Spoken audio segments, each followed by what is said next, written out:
Salut tout le monde. Aujourd'hui, j'ai le modèle Motorola G17 Power et nous allons l'examiner en profondeur et utiliser le mode portrait de la caméra frontale de 32 mégapixels.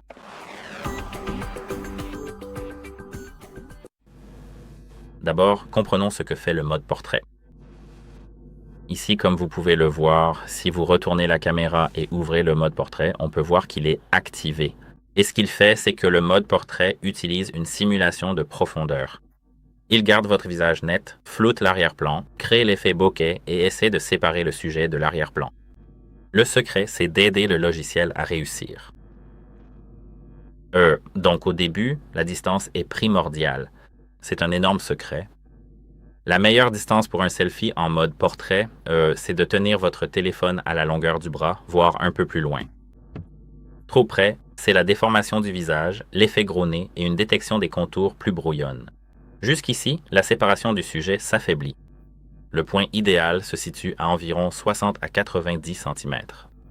Et comme je l'ai dit, la longueur du bras, comme ceci, ça devrait aller. Et oui, c'était moi. La distance avec l'arrière-plan crée en fait un meilleur flou. Donc MMH, c'est une astuce énorme pour les portraits. Ne vous tenez pas juste contre un mur.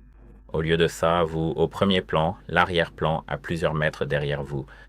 Plus il y a de séparation, plus le flou est prononcé. Par exemple, mauvais, selfie devant un mur. Vous avec la rue, je veux dire, c'est mieux. Vous avec la rue, des arbres, des lumières derrière, beaucoup plus pro. Évitez la lumière dure de midi, le soleil au-dessus de la tête ou les plafonniers. MH, seulement un contre-jour derrière vous. La meilleure lumière pour les portraits, c'est la lumière d'une fenêtre, la lumière dorée du coucher du soleil ou une lumière douce de côté. Désactivez tous les lissages de beauté que vous avez ici. Désactivez-les.